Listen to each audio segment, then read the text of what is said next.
In this video, I'm going to explain how I started with 300 layer chicks and what I did to make sure they survived and settled well on their first day. This will help you avoid the common mistakes many beginners make when starting poultry farming. Let me begin with how it all started. I placed my order for the chicks from a hatchery. They had told me that delivery would be in 2 months, so I relaxed a bit, thinking I still had time. But out of nowhere, I got a call from them telling me they would deliver the chicks in just 2 days. That was a surprise, and I didn't have much time to prepare. But I still managed to get things ready, especially the brooder, which is where the chicks stay for their first few weeks. Now, one of the most important things when you're expecting chicks is preparation. Don't wait until the last day. You should clean and disinfect the brooder house at least 2 to 4 days before the chicks arrive. Let the place stay empty for a few days after disinfecting. This helps kill any hidden germs. Make sure the brooder is completely dry before you set it up. For heat, I used a charcoal pot because electricity in my area is not reliable. It's also cheaper for me.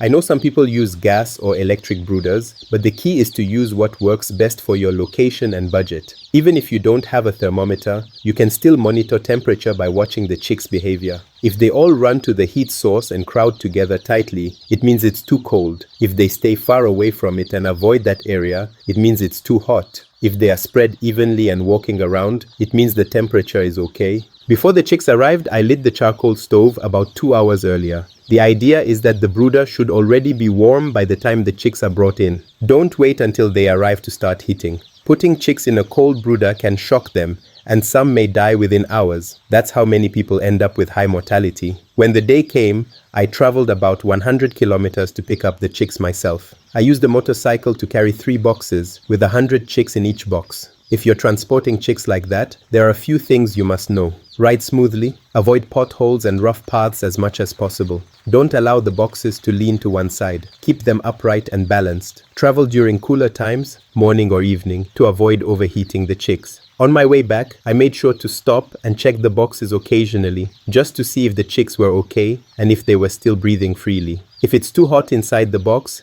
they can suffocate, especially when traveling long distances. When I reached my farm, I didn't waste time. I immediately took the boxes into the warm brooder that I had already prepared. That quick action matters a lot. Delaying even 30 minutes after arrival can cause stress, dehydration, or death. After bringing the chicks into the brooder, the very first thing I did was to give them water mixed with glucose and multivitamins. This is extremely important. Chicks that have just traveled a long distance are usually tired, dehydrated, and weak. Giving them this water helps them regain strength quickly, reduces travel stress, and gives them the energy they need to start moving and adjusting to the new environment. I didn't give them feed immediately. I allowed them to drink this water for about 2 hours first. If you feed them before they take water, especially after a stressful journey, some of them may struggle to digest the feed properly, and that can lead to problems like pasting or death in the first few days. Not all chicks know how to drink from the drinkers right away. Some just sit in a corner shivering or weak. So I moved around and helped those ones. I dipped their beaks gently into the water and waited for them to lift their heads and swallow. If you do this once or twice, they usually learn on their own. For the very weak ones, I used a small syringe to drop a bit of the water into their beaks.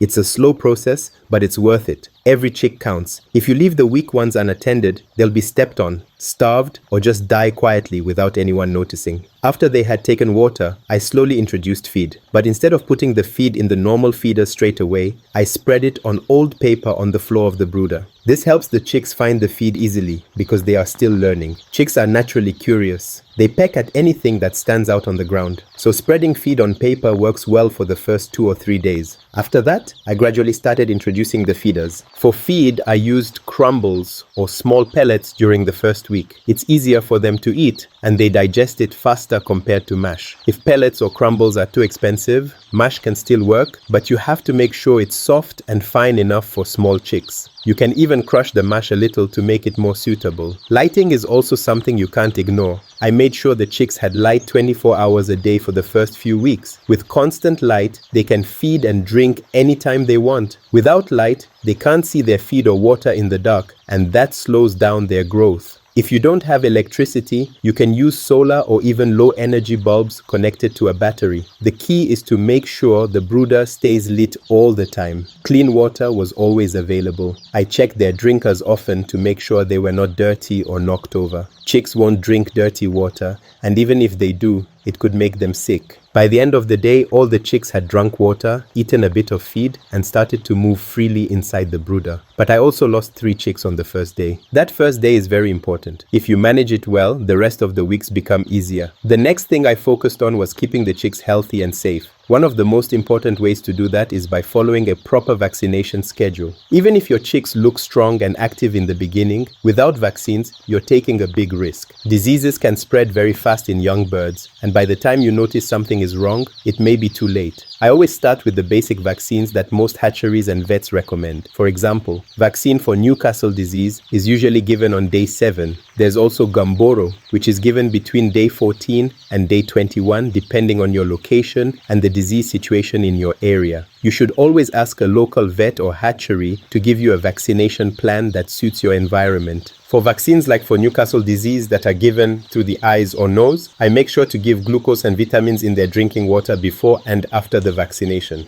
This helps reduce stress on the chicks. For vaccines that are given through drinking water, I remove all water for 30 minutes to 1 hour before offering the vaccine solution. That way, the chicks are thirsty and drink the vaccine quickly. One thing to note is that when giving vaccines in water, don't mix vitamins or glucose with the vaccine. Let them drink the vaccine first, then offer vitamin water later. I also check the chicks several times a day. I watch how they walk, how they eat, and how they sleep. If I notice any that are isolating themselves, looking weak, or not eating, I separate them immediately. I set up a small box with its own drinker, feeder, and heat source just for the weak ones. Keeping weak chicks with the strong ones is risky. The strong ones can step on them, push them away from food, or stress them more. But when you give weak chicks a calm place, many of them recover fast. Cleanliness is another key part of good brooding. I don't allow wet litter to stay in the brooder. If water spills, I remove the wet part and replace it with dry shavings. Wet litter creates smell and allows diseases like coccidiosis to grow. I also clean the feeders and drinkers every day. Even if they don't look dirty, bacteria can still build up and make the chicks sick. At the entrance of the brooder, I placed a disinfectant foot bath. Before I enter, I step into it to clean my boots. I don't allow everyone to enter the brooder area. Too many people going in and out increases the chance of bringing in diseases from outside. I even avoid going into other people's poultry farms while I'm brooding my own chicks. That's part of biosecurity, protecting your birds from outside infections. Also, I avoid sudden changes in the environment. I don't change feed brands suddenly.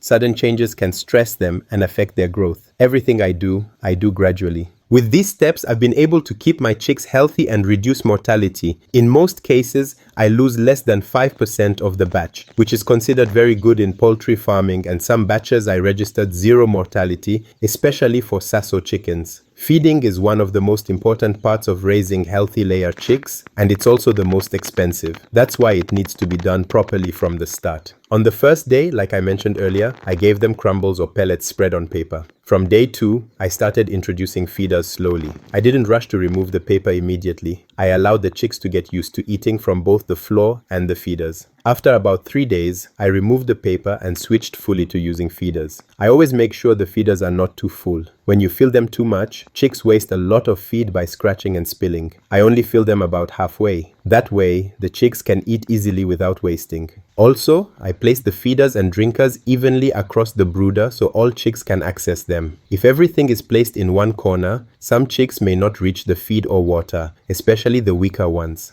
Water must never run out. Even if you give them the best feed, if they don't have water, they won't grow well. So I refill the drinkers many times a day and clean them regularly. Chicks can be very sensitive to dirty water. It can easily lead to infections or diarrhea. That's why I make it a rule to never give stale or dirty water. Ventilation is another thing I take seriously. Even though the brooder must stay warm, it still needs fresh air. If there's no air circulation, the room can become too stuffy and full of ammonia from their droppings. That's harmful to both the chicks and me. So I always make sure there's some airflow, but without exposing them to cold wind. By managing feed, water, temperature, and air properly, the chicks grow faster, stay active, and remain healthy. That early growth lays the foundation for their performance as layers later on. Weak chicks in the early stages usually turn into poor layers, so I do my best to support them from day one. As the days passed, I continued doing my routine checks, early in the morning, afternoon, and before I went to bed. I watched how the chicks behaved, checked their droppings, looked for any signs of illness, and made sure none were being left behind. When I saw a chick that wasn't eating or moving like the others, I immediately removed it for special care. I always remind myself that small issues can become big problems if ignored. For example,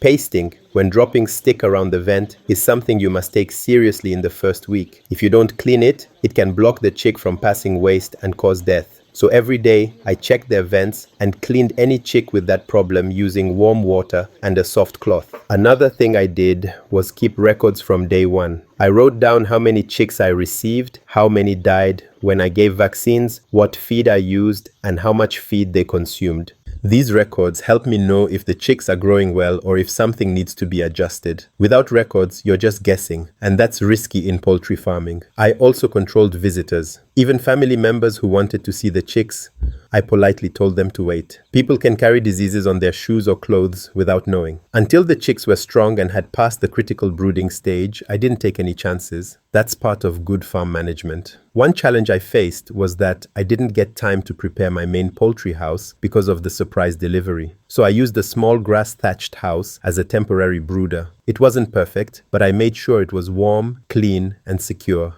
That's what matters most. You don't need fancy structures to succeed. You just need to manage what you have properly. And it is not my first time to brood chicks in this house. Actually, it is where I started from when I had no proper chicken house. Poultry farming, especially during the brooding stage, demands full attention. If you take shortcuts or ignore the small details, it will cost you. But if you commit to doing the right things daily, clean water, proper feed, enough warmth, good ventilation, regular checks, and timely vaccines, your chicks will reward you with good growth and high survival rates. That's how I managed my 300 chicks from day one. It was not perfect, but it worked because I stayed focused, stayed prepared, and stayed consistent. If you're planning to start or you're already running a layer poultry farm, I have something very special for you. It's called Poultry Pro Planner. This tool will help you organize your farm, track expenses, manage your chicks, and avoid costly mistakes that many beginners make. Check it out. The link is in the description below. Also, don't forget to watch this video next to see exactly how I prepared my brooder before my 300 chicks arrived. It will guide you step by step, even if you're starting from scratch. If you found this video helpful, make sure to like, subscribe, and turn on notifications so you don't miss any of my future poultry tips. I will see you in the next one.